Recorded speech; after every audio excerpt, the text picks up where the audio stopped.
Welcome to our earnings call presentation for Q1 September 2023.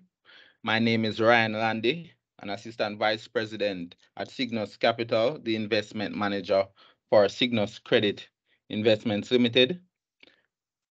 We will be having our Q&A session towards the end of the presentation. We encourage everyone to send in their questions, and those questions will be addressed in the Q&A section of the presentation. We also encourage everyone to use the Q&A tab at the top of your screen. The presentation will be available on the SYGNUS Group website, and the recording will be available also on the SYGNUS Group website, as well as our page on YouTube. I now welcome Jason Morris, our Chief Investment Officer at SYGNUS Capital, to walk us through the presentation. Jason? Thanks, Ryan. Good morning, everyone. Hope the weather is treating you well wherever you are. Okay, let's jump right into it.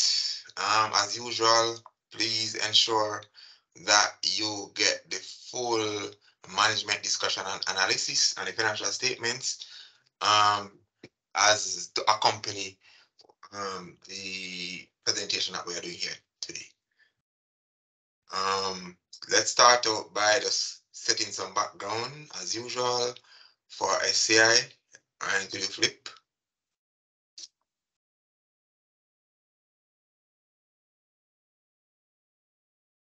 Yeah.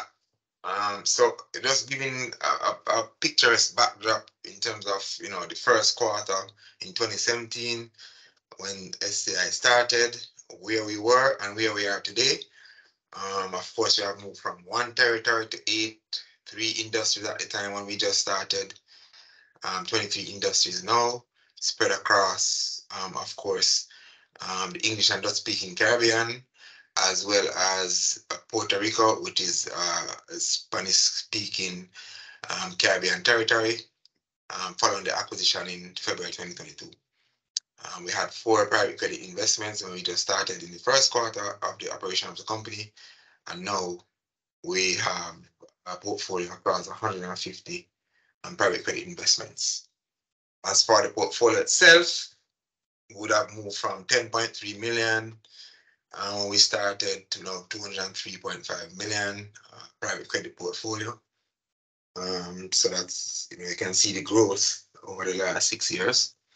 And the first dividend we would have paid, which would have occurred in 2018, of 0.00134 US cents, and the last dividend that we would have declared would have been 0.00272 US cents. And in terms of a dollar value, that dividend was actually a record 1.6 million versus I think the first dividend was 467,000, if memory serves me right. So overall, we have given back shareholders 11.9 million from the capital that we would have raised from the IPO and APO combined, which is about 60 million plus. In terms of deployment, we would have deployed 10.1 million at the start of the first quarter of the company, and in the just concluded quarter, whose results we're going to go through in a minute, we would have deployed 24.9 million. All told, if you take Crescent Financial Corporation, which by the way, is celebrating its 20th year in operation this year. So congrats, Crescent team in Puerto Rico. If you take the capital that they have deployed since that business began, and take the capital that SCI has deployed since it began, add them up together, you get in excess of 800 million US dollar across the private credit platform, which is simply, incredible. Also had the balance sheet metrics. Back in 2017, we didn't have any debt, so some of those ratios don't apply. But the debt to equity of SCI is now 1.1 and asset coverage 1.9. And when you look at international best practice for private credit companies, we are right bang within the ballpark for debt to equity, asset coverage, etc. So we're keeping true to the business model. not to over leverage the business, which means that we can navigate, any type of economic situation that may arise, because business is not over leveraged, or I should say over leveraged is not highly leveraged. Finally, the credit rating for the company. Of course, I would have spoken about this, I think, on the last earnings call, that the ratings would have been affirmed. JM BBB plus stable and Carib BBB minus stable on the Caribbean on the regional scale. So now to jump into the actual performance, SCI actually had a very good quarter. However, that's not necessarily showing up in the net profit number. And on another slide, I'll explain why. So we actually had record net interest income of 2.13 million, up a healthy 36.1%. No, Ryan, keep stick. Up a healthy 36.1%. And we are our fee income also would have, I think, tripled. So those two revenue lines would have done quite well. However, the Puerto Rico credit investment income was impacted by pretty much volatile stock market conditions globally. Effectively, we use a market price to book multiple using daily prices over a 2-year period. And during the last quarter in particular, the publicly traded prices of many of the international BDCs that we use as a benchmark, the price to book would have fallen because of the reduction in stock price in global stock markets, as the Fed would have spoken about higher for longer. Of course, subsequent to that time, we have seen where prices have gone back up, but that had a negative effect on Puerto Rico credit fund investment income, where we would have registered a loss of 539.7 thousand, which is a fair value loss. It moves up and down. It will move up and down based on how aggressive the price to book moves over that 2-year observation period using daily prices. So we would have registered a loss there versus a gain of 693.7 thousand last year. But the Puerto Rico business is doing excellent. They would have deployed 17.1 million during the quarter, of 45.3%. The actual book value of the business actually increased. So it's just the adjustment in the price to book, which went down, meant that from a valuation perspective, relative to the end of the financial year, we have to market with a loss through the income statement. So that is what drove net profits and total investment income, as you have seen on the screen, where total investment income was 1.65 million, down 27.5% versus 2.27 million for the similar period last year. And of course, net profit would have been impacted by that as well, at 744.8 thousand, down 54.2%, or versus 1.63 million in the similar period last year. Net investment income also would have been impacted by this, 542.7K, down 60.5%, versus 1.37 million for the similar period last year. And earnings per share of US 0.13 cents versus 0.28 cents.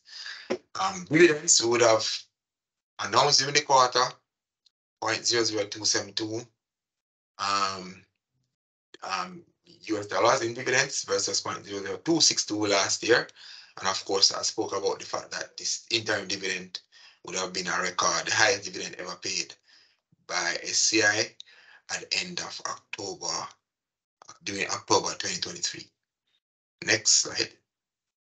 So just to give some more insight on this slide, you can see in the second column, Q1 September 2023, where interest income would have increased by a healthy buffer over the similar period last year. Interest expense also rose, but the rate and pace of increase in interest income would have offset the rate of increase in interest expense. So would have had a pretty healthy buffer in terms of net interest income. So we basically maintained our net interest margin spreads, despite the fact that, and this would have been driven, of course, by the fact that would have been putting on new assets on the books at higher rates, and where we have existing assets that may need to roll, obviously they will roll also at higher rates.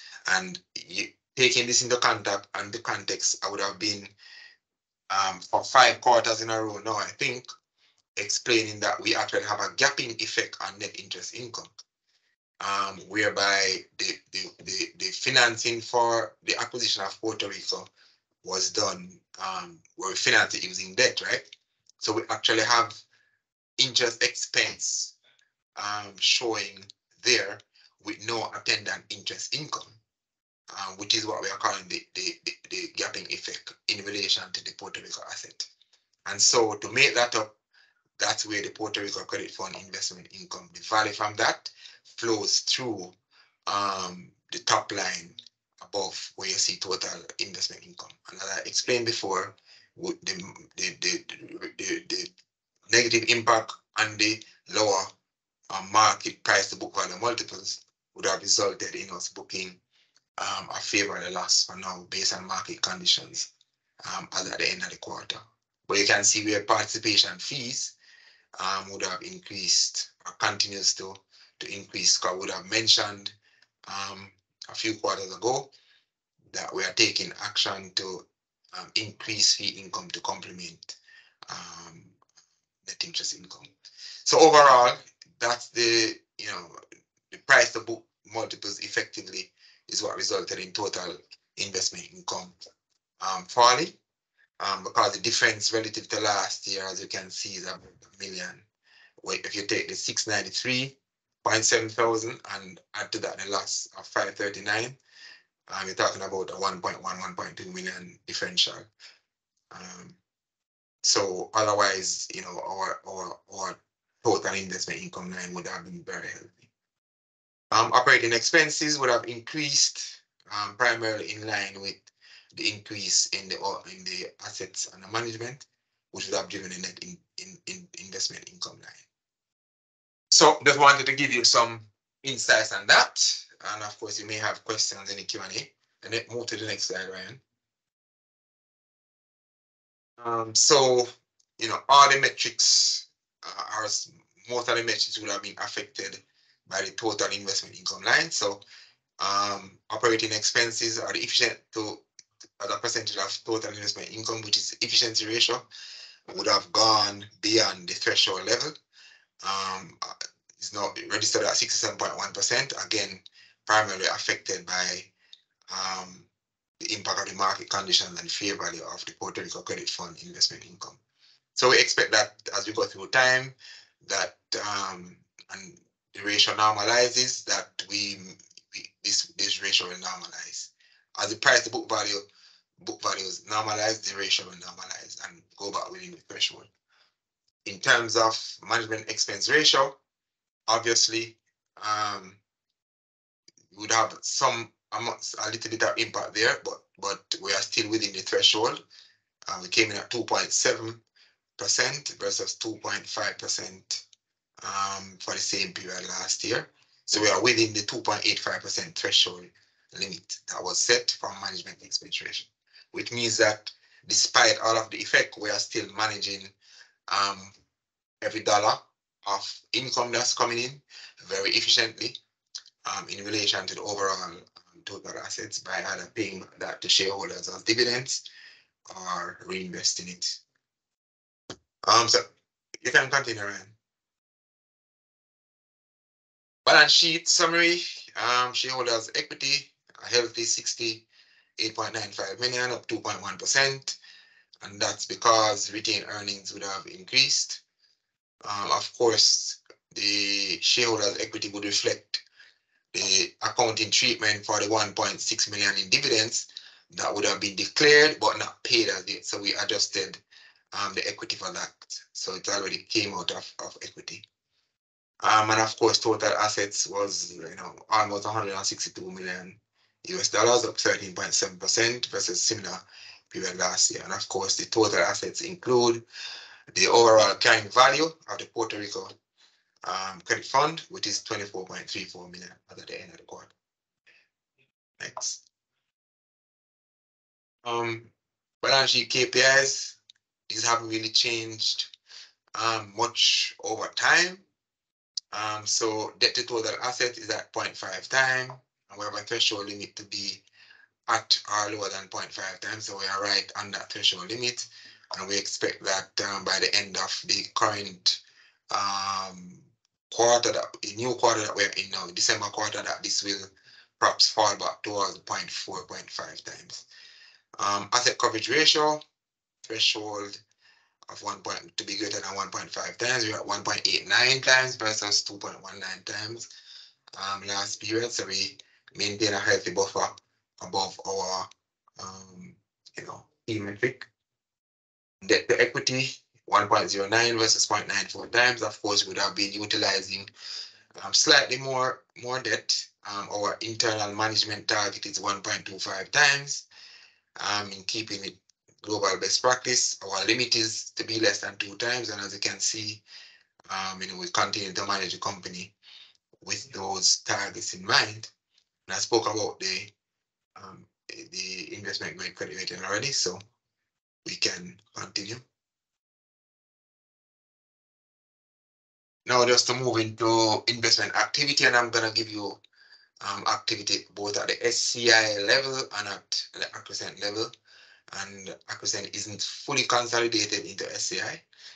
So I'm going to give you some of those highlights. So for SCI itself, as at the end of for the quarter, invested in or investment in portfolio companies was now at 128.2 million, up 22.2% versus the same period last year. And of course, this is excluding the carrying value of Accrescent. If you include that, then the book is actually 152.6 million. Now have party portfolio companies, the SCI versus 33 for the same period last year. New investment commitments during the period 7.8 million versus 6.4 million at the same period last year. Need to make a note here though is that we also exited 9.3 million US dollars during the quarter from 4 different private credit investments. So we got back, all our monies. And so the timing of those exits obviously would have kind of impacted the growth, overall growth in the portfolio, because those capital had to be redeployed. Fair value yield now at 14.5 versus 14% for the same period last year. I spoke about this already, where we are adding new assets on the balance sheet at higher rates than last year, and where we do any private credit investment company roll, those are being rolled at higher rates. So the portfolio is and the opportunities and the private credit market across the Caribbean is looking very healthy and very strong. We have a very healthy pipeline. I think in Jamaica alone, we have about 75 million. And across the region, we're looking at about 150 million in pipeline. So what we really need now is we need additional dry powder to take advantage of these opportunities that these yields, because we don't think that this high interest rate environment is going to last beyond, let's say, next year, December.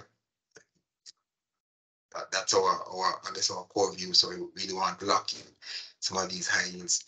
Our average tenor 1.7 years versus 1.73. And dry powder on the balance sheet was 2.6 million versus 5.9 million last year. And we also had, but this on balance sheet dry powder does not include 2.7 million in undrawn credit facilities. We would have redeployed some of the exits that would have had during the quarter, and of course would have also, for revolving credit facilities, paid down some of those facilities, and then we'll redraw from those to deploy into new portfolio opportunities as we put them on the book, rather than hold the cash on our balance sheet with the negative carry on it. Of course, we would have advanced our discussions with our international financial partners in pursuit of 100 million in credit facilities. We are currently speaking with 2 institutions in particular, and we are at various stages of due diligence. So that process continues. And we hope that at some point in early 2024 we can get to a more conclusive partners. But we continue to pursue those. And of course, everyone by now would know that we spoke about a pref share offer, public preference share offer that would be launched in post the end of the financial quarter. And this was launched a couple of days ago, and we expect it to open on November 20th. And this is for 20 million USD and 800 million Jamaican dollars. And I have a slide at the end that will give some additional data on that. I'm pausing here for a second, right? Just to again recognize Accent Financial Corporation in Puerto Rico. Of course, Puerto Rico is a U.S. territory, it's a 100 billion economy. And just to congratulate the Accent team for 20 years of exceptional performance. They have done an average 70 transactions every single year, an average. They have 42 cities that they have impacted across Puerto Rico, covering 15 multiple industries. And 7% of their deals are actually focused on women-owned businesses, which is actually a sustainable development goal. And I'll go into a little bit more into Accent's sustainable development, Accent's impact investment strategies and themes as an introduction to overall SYGNUS credit investments, adapting and aligning itself with the United Nations Sustainable Development Goals in 2024, and we start reporting those metrics on a go-forward basis. So you can look out for that in other quarters. And later on in the slide, I have a couple slides on what Puerto Rico has done. So just recognizing the Accent and Accent team, I think the acquisition was fantastic, and the team continues to create substantial value that will continue to be unlocked for shareholders. In terms of what Accent did during the quarter, they achieved a very important milestone. Since the acquisition in February 2022, they have actually deployed just a little over 100 million US dollars. So February 2022 to September 2023, that's less than call it a year and a half, and they have deployed 100 million US dollars. So hats off to the team again for a fantastic job. Actually, for the calendar year 2023, from January to September, they have actually originated 72.6 million US dollars, which is just incredible. So they're basically growing in terms of origination and deployment of capital at a faster rate than SCI itself. So this again ties into the theme as to why SCI would have gone and done the acquisition, and of course would have reported before that SCI now has a 95% stake in Accent, having increased its stake during the June quarter from 93.7 to 95%. So private credit portfolio at the end of the quarter, 79.2 million. Of course, I should hasten to mention that would have completed the integration of the company, effective July 1, end of June, effective July 1, which now means that the company is just a pure private credit investment vehicle with a very clean private credit balance sheet. And so there are no employees or any operations inside Accent anymore. So we expect to reap the SCI should reap those benefits over time on a go-forward basis. Accent actually did 17.1 million in deployment during the September quarter. And if you compare that with what SCI did, right, I think we did 7 point something. So, they deployed at twice the rate of SCI, again, in keeping with the theme why SCI went and did the acquisition in the first place. The yields just north of 11%, and the investment tenors just less than 2 years. Next.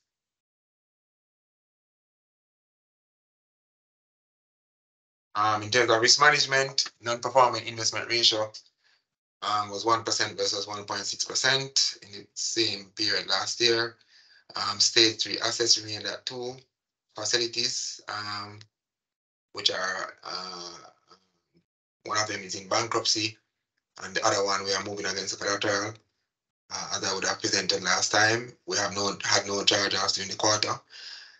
So we remain below our non-performing investment ratio of 5%. Of course, just to provide an update on the Cayman Islands hospitality asset, there are no new developments there. That remains, in bankruptcy, and there are no developments in terms of a timeline for the sale of the asset, or any proposals coming from anyone to buy the asset as of yet. In terms of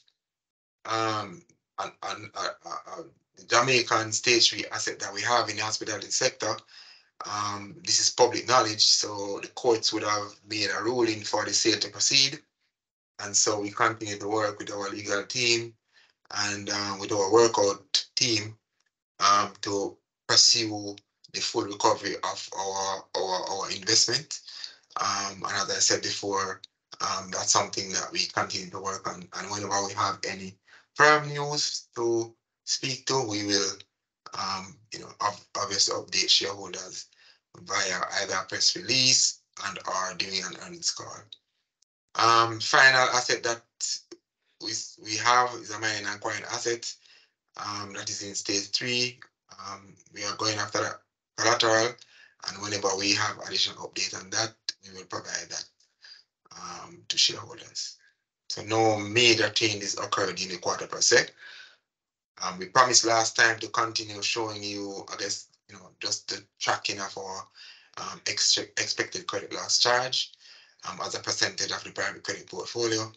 And this is what this is the chart looks like historically. You can see that the September quarter remained pretty much flat relative to the June quarter, after having a movement from 0.3% to 0.8%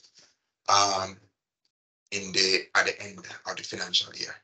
So we continue to just provide this trajectory so that shareholders, prospective investors, etc., can see how we are trending in terms of what are the actual charge and the balance sheet versus the size of the private credit portfolio. Of course, this is very important, and we watch this like a hawk every day.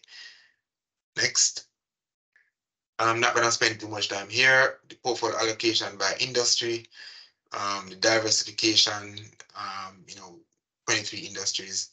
I guess the biggest highlight there is that if you're looking from over the last 4 quarters, the financial exposure to financial industry would have increased from 14% to 26.3%, while hospitality would have been reduced from 13.1% to 9.7%. So those are 2 of the major highlights. Of course, when you exclude the underlying Puerto Rico portfolio, SCI is diversified across 13 different industries, with financial being the largest, followed by fast food and infrastructure. And if you consolidate and include the accent portfolio, then it's 23 industries, with financial being at 26.3, being the largest, construction 11.7, second largest, and manufacturing at 11.3, third largest. And construction industry in Puerto Rico is actually booming. The economy has about $50 billion in federal government allocated spending. Most of that is geared towards reconstruction activities. And Puerto Rico came out of bankruptcy in 2022, March 2022, in fact, basically a month after we did the acquisition. And so the vast majority of this money hasn't been spent yet, and probably won't be spent for another 5 years. So the runway and the trajectory for reconstruction and deployment of capital into hard assets in Puerto Rico has a very, very long runway. And so obviously the Accent team is taking advantage of that by being one of the leaders who is actually pushing and deploying capital and being very innovative, financing some transactions on the market that actually is unlocking value for entrepreneurs and businesses right across the multiple cities in Puerto Rico. Next. By region, a lot of things there. Of course, this will move up and down based on when where we are exiting assets. You can see that Bahamas would have moved from 10.7 over the last four quarters down to 7.7. That's one of the an asset class that would have exited from. But you can see that overall Puerto Rico remains top of the allocation of Puerto Rico remains top of the chart with 35.9% coming from 30.9% 4 quarters ago. Next. So just a quick introduction to UN Sustainable Development Goals, which is also referred to as SDG. There are 17 of them. I'm not going to read them out, right? But these are the 17 Sustainable Development Goals, which was adopted by all the UN member states in 2015. And it's basically just presenting a blueprint for us to align our investment strategy and our investment theme and deploying capital in a manner where the planet can survive, and it's not just for today but for the people and the children of tomorrow, and to reduce poverty and inequality, etc. So we are gonna start representing our portfolio to say, based on these development goals, our themes, how is our portfolio allocated? And Puerto Rico has actually done a fantastic job of this. If you flip to the next slide, they actually have been doing specific impact investing over the past 5 years. They actually have 3 different dedicated impact funds, which we'll get into other in upcoming quarters, right? But you can see that they have deployed capital 205 million to SDG number 9, 100 million to SDG number 3, 35.5 million to sustainable cities and communities, etc. So, they have done a fantastic job over the last 5 years investing capital, targeting sustainable development goals in dedicated impact investing vehicles. And Puerto Rico will be launching, what I should say is that SCI will be sponsoring a new impact investing vehicle in Puerto Rico over the next coming months.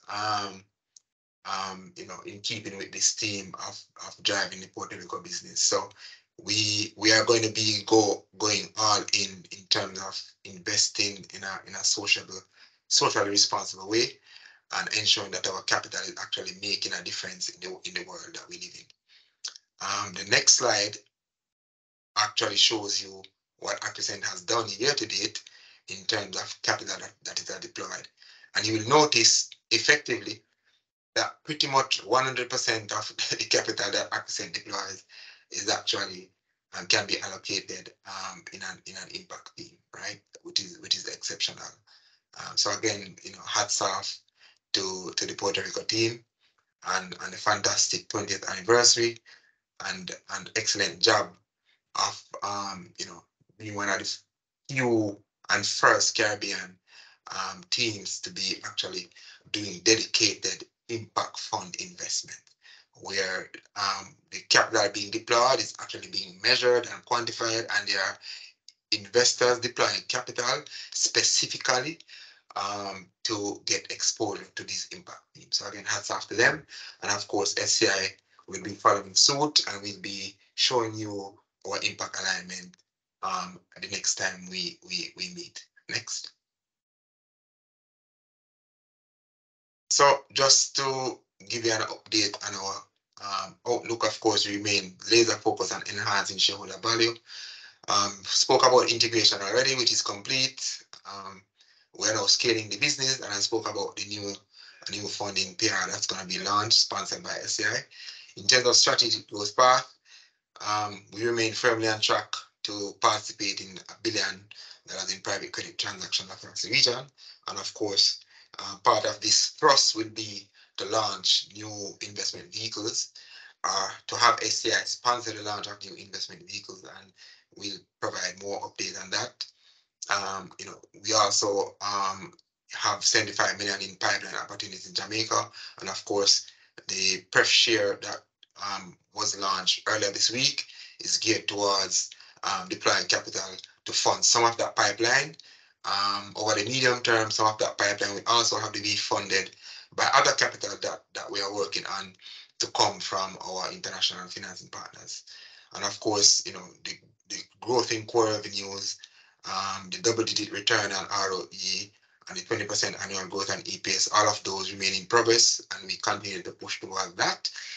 And of course, also pushing the dividend yield up above 5% in steady state. We also are focused on that. And of course, part of that would have been, you would have seen where we would have paid a record dividend in our post the end of the quarter, which was announced in the quarter. And spoke about the financing credit facilities and the pressure already. So skip that.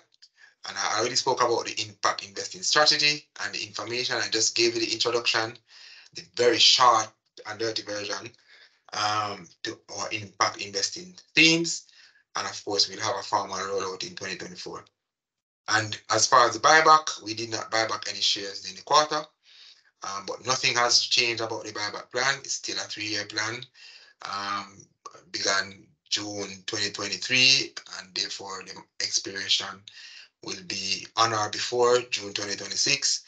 And there's no change to our buyback strategy. Of course, we will buy back shares as the opportunity provides. Next. Final slide is just to, I guess it's a plug. Of course, everyone should visit the Jamaica Stock Exchange or SYGNUS Group's website for the full prospectus, consult your broker.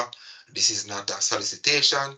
I'm simply providing information on what the preference share, which is a public offer, is. The offer opens on November 20th, expected to close on December 6th. There are 3 classes of shares. 2 of them are USD. Class E, US shares, the price per share, $10. The dividend yield, 8.5%, and that's for a term of 3 years. And there's 10 million up for grabs there. Class D, price per share, same 10 US. The dividend yield on this one is 8%, and the term is for 2 years, same 10 million US. In terms of dollar value that's available. And then Class E, the price per share is 100 Jamaican dollars. This is a Jamaican dollar share class. The dividend yield is 10.5% per annum. The term is for 2 years, and 800 million Jamaican dollars is what's being raised there. And of course, SYGNUS Capital is the lead arranger, and the co-arranger and lead broker is JMB Securities Limited. And there may be some selling agents, and you can contact your individual broker to get additional information, and the merits are the merits of this preference share offer. And with that, I will close off and take questions. Yes, Jason, thank you for that very informative presentation, giving us additional insight into SCI. We now jump directly into our Q&A section of the presentation. But first, remind persons that the recording will be available on the SYGNUS website, as well as on our page on YouTube. And of course, this is to be listened along with the financials that are published both on our website and on JSE, the Jamaica Stock Exchange. So the first question for you, Jason, is what is an ideal exposure or portfolio weighting to the hospitality related businesses, and is a drop in the hospitality segment a conscious decision, or is it due to the fact that we're focused on other areas? So very good observation and good question. Thank you for that. So I mean, it depends on where we are in the market cycle, right? So there's no blanket. I should have an exposure of 15 or 20% to hospitality per se. It depends on where you are in the market cycle. That's how we look at all of the industries. Depending on where you are in the market cycle. So our thesis really and truly is that and so well, that's one. And two, it also depends on what segment of the hospitality we're speaking about. So there are multiple segments of hospitality. The area that we really like are the areas in adventure tourism. We like that area a lot. Of course, we have multiple exposures there. One of them actually, would have gone bad during COVID, but the other one would have done phenomenally well. And that's the area that we really, really are gung ho on, because we think that's a tremendous area for growth. But to answer the question directly, we think anywhere, from I would say 10 to 20%, depending on where we are in the market cycle, would be appropriate. Obviously, we want to be up towards a higher range when the market size, when we think that the market cycle is in a boom phase, and more towards the lower end when we think that there may be some slowdown that's coming. Of course, the allocation that you saw wasn't really any indication of us having any reticence about deploying capital at this time in the industry. As we would have highlighted, we would have exited 4 different investments during the quarter, which means that basically they came up for maturity, or if a client prepay. So that's what would have kind of resulted in the reduction in the allocation. So it wasn't, for example, us saying we want to reduce exposure per se. We think that the industry at this moment in time is doing quite well and will continue to do well. And especially for Jamaican exposures, I think that with the Jamaican economy, which we view as one of the beacons in the Caribbean, given its debt ratio, a couple of years ago it was 145%. Well, not a decade ago, 145% debt to GDP is now, in the 70s. And the credit rating is now BB minus, and I fully expect that Jamaica's credit rating is headed higher over the next 2 to 3 years. And therefore, from that perspective, one would want to plant themselves from now, or before now, in various sectors in Jamaica, including the hospitality sector, because we think that the Jamaican economy itself will perform and withstand any potential challenges that may be coming because of a slowdown due to higher rates, etc. So that's how I view. Hope I answered the questions that were specifically asked. Thank you for that, Jason. The other question is, I know that the expense ratio is within range, but is there a target for, let's say, the next 5 years to drive towards a ratio of 2% or so? Well, so good question. So expense ratio. So there are 2 expense ratios. So there's a is it okay? So expense, meaning is that the efficiency ratio or management expense ratio? So let me take both of them. So we already have targets for both. The efficiency ratio, the target for it is for us to be less than 40%. And we were currently at 67%, and I explained that the main reason for that, the company did, had a great financial quarter.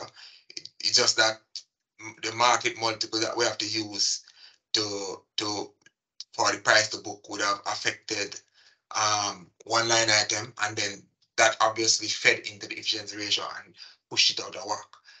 So we expect that that will come back within line. Period. I can't say when, because I'm not sure when market multiples may adjust back. And the management expense ratio side, our target threshold is 2.85%. And as you can see by the chart, we are within that. And so over the next 5 years, we expect to remain within that 2.85% threshold limit. And for the efficiency, we expect to be within that 40%. Based on the dynamics and changes in markets and so forth, if in the future we need to make adjustments to those, of course, we'll have to go and get approval from the board of SCI and declare that to shareholders in any event. But for now, we are maintaining those threshold limits. I hope that those were the expense ratio that were being mentioned in the question. If not, you can rephrase the question and answer it a different way. Okay, Jason, we'll look out for that response. In the meantime, the next question is, the top 10 shareholders reduced their holdings by just over 13%, right? Since the last quarter. Does this in any way defeat the objective of the share buyback program? So good observation. I mean, by and large, the top 10 shareholders are institutional investors and pension funds. You do have some fund management companies that from time to time may make adjustment to their allocation by either buying or selling based on what their target objectives are. Certainly doesn't defeat share buyback. Remember that the objective of the share buyback is to enhance shareholder returns, and those meaning shareholders who are holding the stock, right? And so, if top 10 shareholders wish to sell me their shares at substantial price below book value, for example, I will buy it all day, every day, man, because this means that the shareholders who are holding onto their shares, they'll benefit from me buying the shares at substantial price below book value, because the dividends that they'll get in their hand will increase per share, and the earnings per share will also increase. So we intend to use the share buyback to enhance shareholder value as the opportunity arises, and our top 10 shareholders have remained pretty loyal and constant ever since SCI actually launched. And as everyone can see, the top 10 shareholders are actually institutional investors, which is a great amount of confidence in SCI as a private credit company and the private credit thesis that SCI has. So I don't think that it defeats the purpose. What I would say is that from time to time, those investors may have different objectives and may change their allocation depending on what their objectives are within whether medium-term or short-term objectives. Yes, thank you for that, Jason.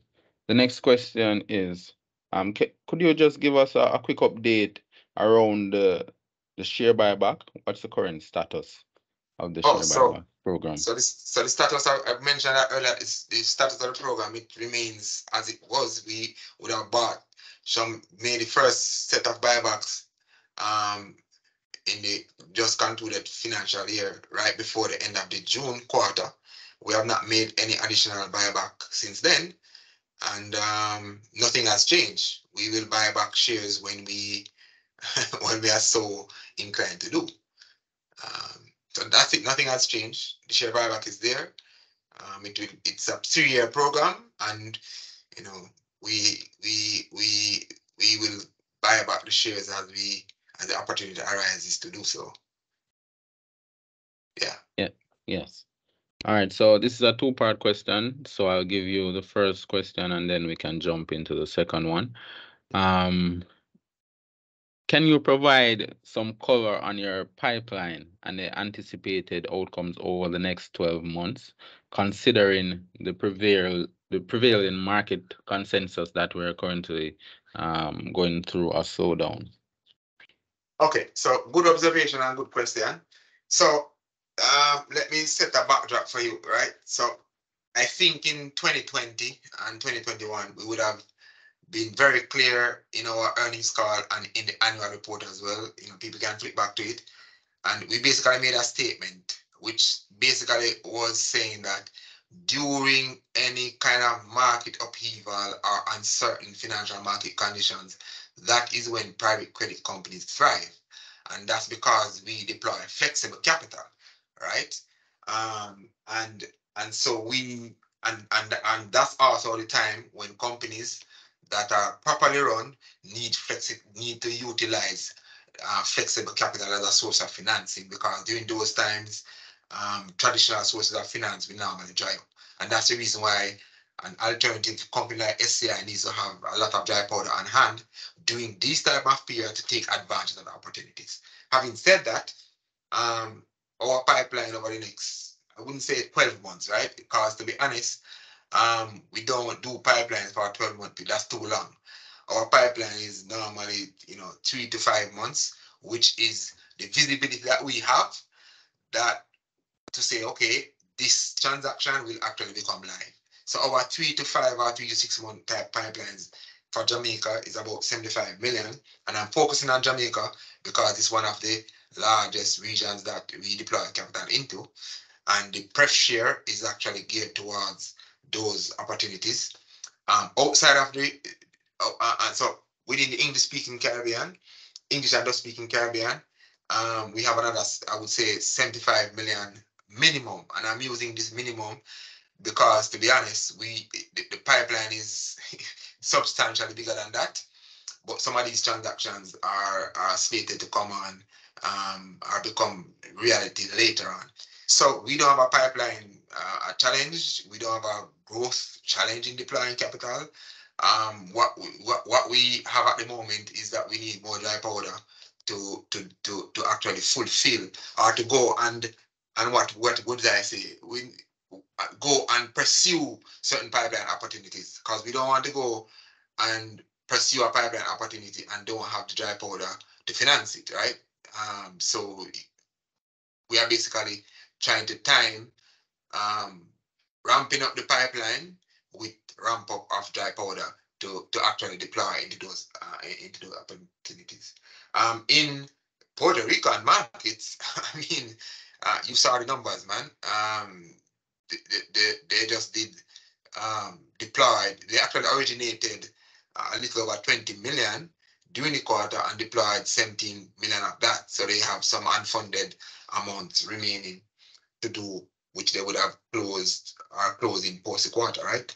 So Puerto Rico's origination pipeline, whatever I tell you for SCI, right? Their pipeline is bigger. It's bigger than SCI's pipeline. Don't want to get too much, give away too much information for that. But the Puerto Rican pipeline is substantial. So if you combine SCI's English and Dutch speaking Caribbean pipeline and add that to Puerto Rican pipeline, you're talking several hundred million. And I'm not even speaking about dedicated country, how should I say this? Dedicated country vehicles that we are looking at, right? Which is, there are some territories that require a dedicated vehicle. So in the same way how you have Puerto Rico as a dedicated vehicle, right, by itself, there are countries that require that same level of dedication from SCI, and we're working on those. So that those pipelines aren't included, and those capital will come from within those countries. So the pipeline and opportunities are great. What we need is dry powder to actually fulfill that, and that's the reason why we are in the first instance. Before we had the pref share, would have entered negotiations with international financing partners, and these discussions obviously takes quite some time because, for all intents and purposes, SCI is still a young company. It's only 6.5, 7 years old. It hasn't been around the block that long. So we continue to work through those discussion and due diligence, and also for the Jamaican market, larger pref share. So that's the color that I can give you on the pipeline, which is pretty strong. I would say that we have to be, I don't want to say turn away transactions, but we have to be managing our pipeline, because the pipeline opportunities are substantially larger than the pool of capital that we have. Yes, thank you for that, Jason. I think you would have just answered this question, but you may want to offer additional insight. Are you expecting any additional pressure from the Puerto Rican credit investment income over the short term? Okay, so I thank you for that question. I wouldn't term it as pressure, right? Because it's just what would I say? It's an accounting metric, which obviously based on where markets go up and down, that's what you have to do, right?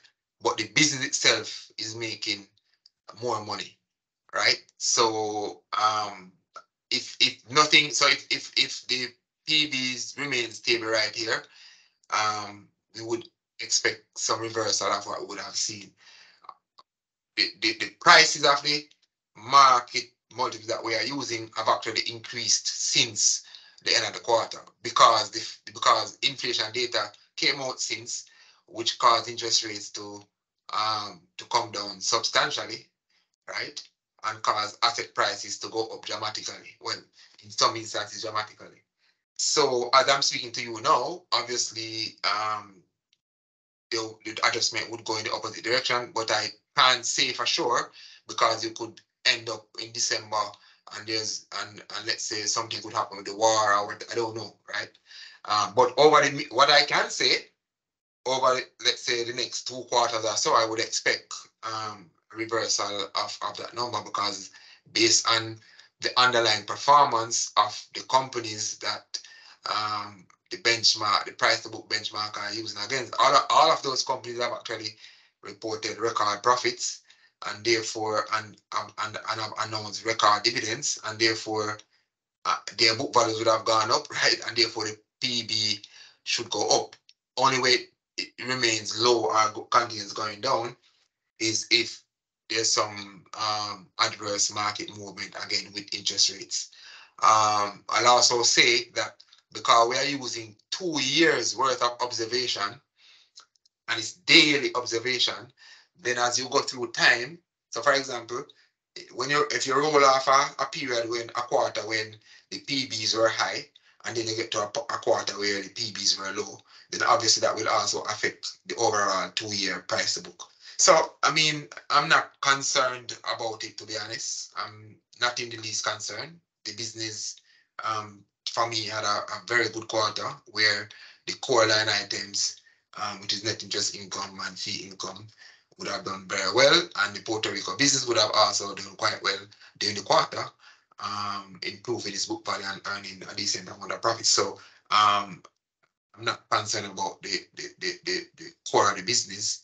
Obviously, the net profit figure being reported is affected by what I just mentioned about the price of book. But over the next couple of quarters, I would expect a normalization or a reversal in the opposite direction, especially if the Fed, if inflation rates actually peter out and bets for the Fed come off the table, then I would expect that you would see a turnaround, and I see where the market start to price Fed rate cuts for June, July of next year. I'm not necessarily in that camp. I think that result is going to kind of remain on hold. And then maybe we get to the last quarter, that's when the rate cuts are going to come. But we'll see. Okay. Thank you for that, Jason. All right. So the next question, was there any decision around the fair value or discussion around the fair value loss that we would have had on the Q1 financial, and how do you propose it being managed going forward? Good observation, good question. So there's no discussion Oh, they're asking if I discussed it in the earnings call. So let me okay. So let me just. I'm not sure what is being asked about. Any discussion was had. So let me repeat what I said in case the person actually missed it. So what I said was that we have the price to book multiple that we are using to generate the value that SCI is getting from St Financial Corporation, given that it's not fully consolidated into the financial statement. We take the book value of the Puerto Rico asset, which would have actually gone up, but then you have to adjust it by a price to book. And that price to book is you're looking at the price to book this end of this quarter versus what it was at the end of the financial year. And obviously, if the price to book forward, then you have to register a loss. So that's what occurred. In terms of how I manage it, there's nothing for me to do. It depends on what the market does, right? But what I'm saying is that I'm not concerned about this, what I would call a short-term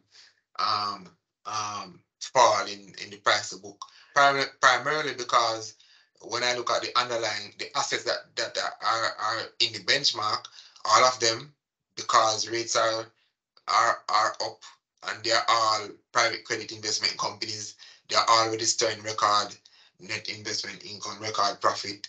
They are all delivering record dividends and actually special dividends as well. So nothing is wrong with them. Their book value is going up. It's just that if the price of the assets fall because markets fall in general because of a hawkish Fed, meaning the Fed saying it expect interest rates remain higher for longer, and people sell off those shares because of that, then that drags it down. The reverse occurs, of course, when inflation data comes out and that normalizes. So there's nothing for me to manage. It's just that's the valuation metrics that we have to use, which was vetted by our auditors and our consultants. So as I said, I expect that over time, over the next couple of quarters, if not by the end December quarter, that this will reverse itself or stabilize. Yes, thanks for that, Jason.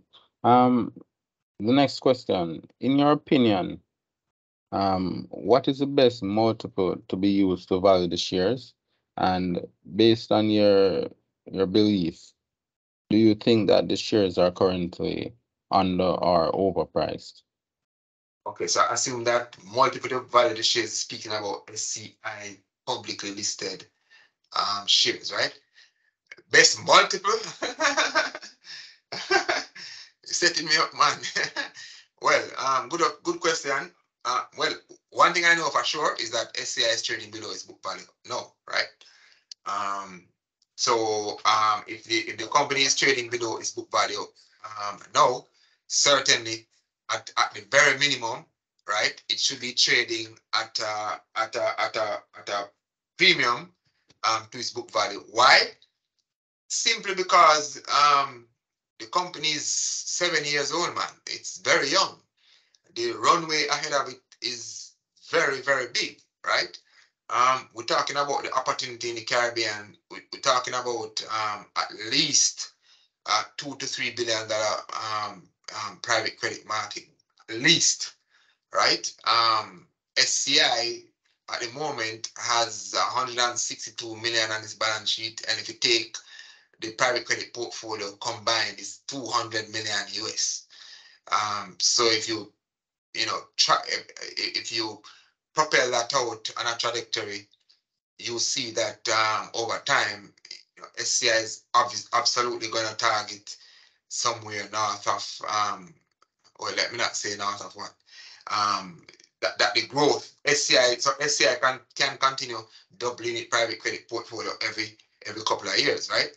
There's no doubt. I mean, the Puerto Rico business was just reorganized and integrated fully just a couple months ago, just 4 months ago, right?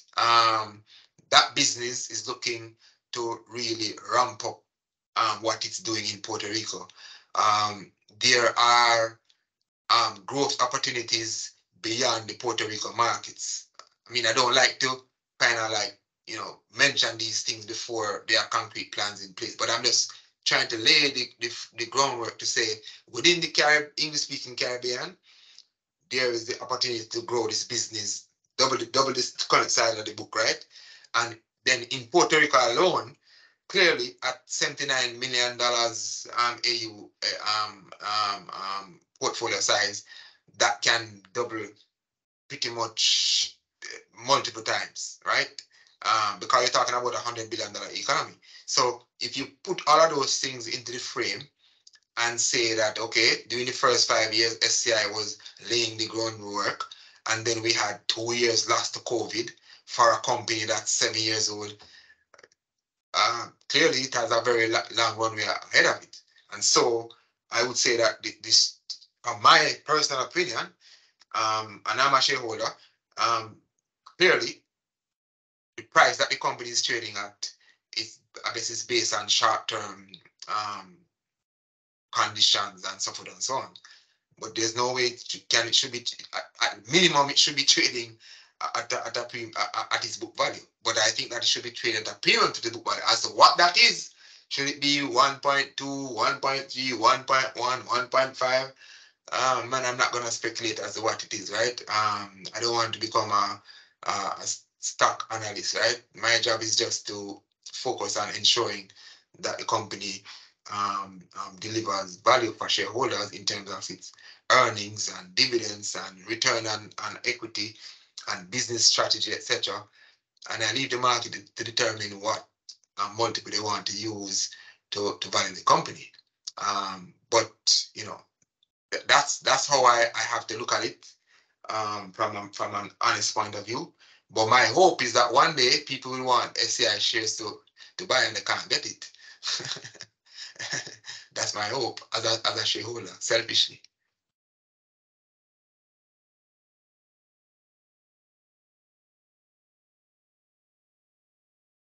Yes, thank you for that, Jason.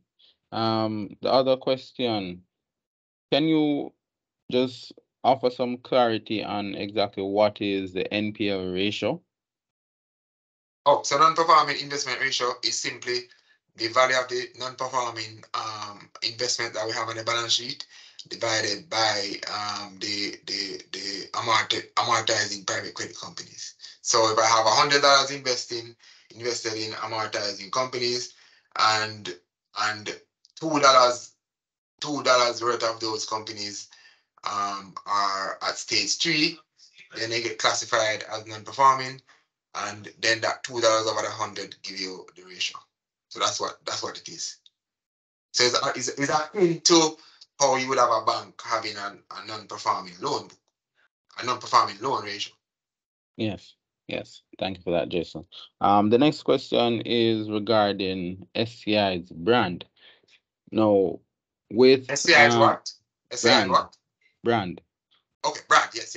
Yes. So with Ocean's Edge in the news, do you foresee this affecting SCI's brand?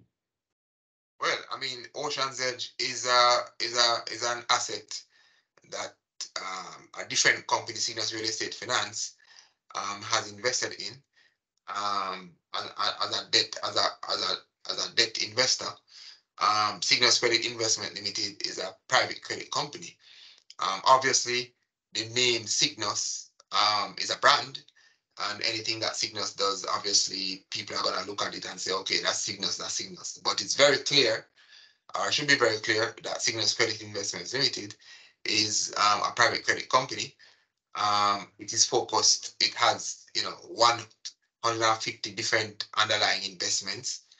So even though all of those investments are concentrated in private credit assets, it's very diversified by industry and by region, and it has paid out very consistent dividends, whether rain is falling, sun is shining, or COVID lockdown the country, right? So it has its own quote unquote brand identity as SCI, and it has done an acquisition in a US economy, and it's looking to do a lot of things in terms of its expansion plans. So yes, there may be little dribbles of the fact that, okay, this is SYGNUS and that is SYGNUS, but SCI is a brand in of itself. And we have worked very hard to build SCI, the brand, and to show investors what SCI, the brand, has done. And SCI has actually delivered to ordinary shareholders, $11.9 million in cash. That's just under just over 1.5 billion Jamaican dollars in hard cold cash that has been returned to investors. And then in terms of bonds that SCI would have issued, and preference shares, and the dividends, and the coupons that SCI would have paid on those, that's also hard cold cash. So I think that SCI's brand won't be hurt by anything that happens with that asset. SCI, to me, stands on its own in terms of what the business is about, and what its strategy is, and what the future of the business is, and the growth path that it's on. So, and there are going to be quite a number of announcements, etc., that will come due over the next couple of months that will, shine a additional positive light on SCI. So I'm not concerned about that taking away any shine from SCI, to be honest. They're two completely different things. Yeah, that's how I look at it. Yes, thank you for that, Jason. Final question here. Given the possibility of a recession, what risk management decisions would be taken if the delinquency or non-performing assets were to rise? Good question. And the short answer to it is the same one, that similar process that we did during COVID, which is, and we do this every day. So effectively it's two prong, right? So we have regular meetings and discussions with all the portfolio companies. We have annual reviews of portfolio companies. We have quarterly, we have monthly risk meetings where we are looking at the entire portfolio, the entire book. We are looking at the performance, the financial performance of the portfolio companies, because we receive their in-house financial statements on a quarterly basis. We are checking covenants. We are visiting companies, visiting sites, speaking with management on a frequent basis. So, I mean, it's not like if a recession comes, we are going to run and jump and do something. We are constantly monitoring and looking at the various portfolio companies to ascertain what risk may arise. If, let's say, a recession were to come, or a slowdown were to come, which industry will get impacted hardest? What's our overall exposure to different industries? Where do we want to position ourselves? And perhaps most importantly, what assistance, right, will portfolio companies require? And are the principals of these companies able to provide that assistance? Does SCI want to provide that assistance? Many of our invest portfolio companies, which is something that benefited us during COVID, are what you call sponsored portfolio companies, which mean they are sometimes part of a group or a large group, or they have shareholders with deep pockets, so to speak. And what this does, and they are lead, and many of these are also leaders in their respective industries. And what this does is that whenever you have slowdown or market disruption, if you're a leader in your industry, naturally what's going to happen, you're going to be looking to do an acquisition and gobble up the weaker participant in your industry. And for that, you need capital, and we are here to provide that capital, which we did during COVID. If you are a sponsored portfolio company, then that means that there's a buffer that will be there, where the sponsor will, because they believe in the business, will be taking action to protect that business, and we will be there by the side of the sponsor to provide whatever support that they need, because that is what companies with flexible capital do. That's what SCI exists to do. Private credit actually was given birth in 1984 in US, out of a weak economic environment when banks couldn't actually provide financing to middle market companies. That's how private credit actually originated as business development companies. And effectively, to provide a different form of capital that is more flexible than, normal bank financing, which is always amortizing and is more than likely going to be kind of a black box financing. We start with a blank sheet of paper and try to solve the problem for the client, which is why we are able to charge a higher rate for the innovative financing solution that we can provide. So if a recession comes, we don't really fear recessions. We have been planning for it. We just went through the biggest recession you could ever have, which is COVID. And obviously, we have all our lessons learned from the COVID era.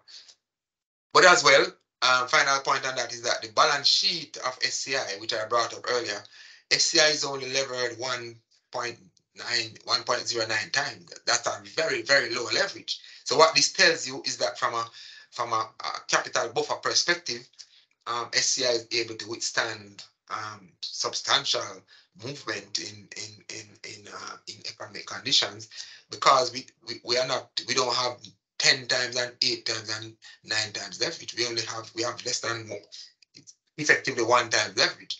So the business is structured to withstand shocks by having a lowly levered balance sheet in the first place, and in the second place, we have to continue monitoring and meeting and discussing with our partners, which are the portfolio companies, to ensure that we understand what's happening with them and to ensure that they have their plans in place, in their contingency plans in place in case the environment turns sour. And that's a constant revolving process that takes place effectively every month, every quarter, every year, every day. So it's not like you turn on something that you do because you hear that recession is coming. It's something that you have to do every day. Yes, thank you. Thank you for that, Jason. Thank you for that very informative presentation and navigating the questions being posed. To end on a high note, Jason, is there anything, on the top of your mind or anything you would like to add just to, as final points to imprint on the minds of, the persons on the call, so that they have further insight into SCI? Well, just to rehash, I guess a couple of points is that, SCI is on a path, a particular path where we're trying to scale the business, right? And we're scaling the business through multiple channels. You have the Puerto Rico leg of the business, and then you have the English and Dutch Caribbean speaking leg of the business. And maybe over the coming calendar year, 2024, we may have another business to speak about, right? Because we're working on that. So, this business the company is just 7 years old. It's very young, and the runway and the path ahead of it is very big, right? Obviously, there are going to be ups and downs in business. Sometimes, one quarter you report some results and the market conditions, or it might be something that go bad in a quarter, right? But that does not detract from the longer term trajectory and the path that we are on, because this business came about as an idea on a sheet of paper, and from 16 million US dollars in capital, in the initial capital that was raised, more majority of it from pension funds, it now has over $200 million in a private credit portfolio. So what I would say is that the path that SCI is on, I'm very excited about the opportunities that lie in front of us. I'm very excited about the impending partnerships that we have already started and advanced discussions on, and hopefully we can get those partnerships cemented so that we can actually stop speaking about them in code and speak to shareholders about them in reality. Hopefully that will happen sooner rather than later, but the process is the process. And final point is this pref share, which is focused on the Jamaican, primarily focused on the Jamaican opportunities to help Jamaican entrepreneurs who are seeing very strong growth opportunities in the Jamaican market and who need flexible capital at this time, given how high interest rates are, and the structuring solution that we bring and we provide to the table. I would say that SCI has actually impacted the financial landscape across the region by being the #1 provider of alternative financing solutions to companies that need it. And we have been quite successful at getting back capital which we have returned to shareholders as dividend, and on a go forward basis, we hope to also return some of that benefit to shareholders by executing share buybacks to enhance the value for those shareholders we made. So, I just want to end on that note to say that we are here to stay, and looking forward to the opening of the preference share offer next week, which we hope will go very well. Yes, thank you. Thank you for that, Jason. We now move to the end of our earnings call presentation, and would like to thank Jason Morris, the Chief Investment Officer at SYGNUS Capital, for his presentation and, of course, responding to the questions that were posed. And we'll also like to thank all those who participated on this earnings call and were listening in to the presentation and responses from Jason. And last but not least, would again like to remind persons that earnings call will be available on the SYGNUS website and also on YouTube. Thank you all for attending, and have a good day. Bye.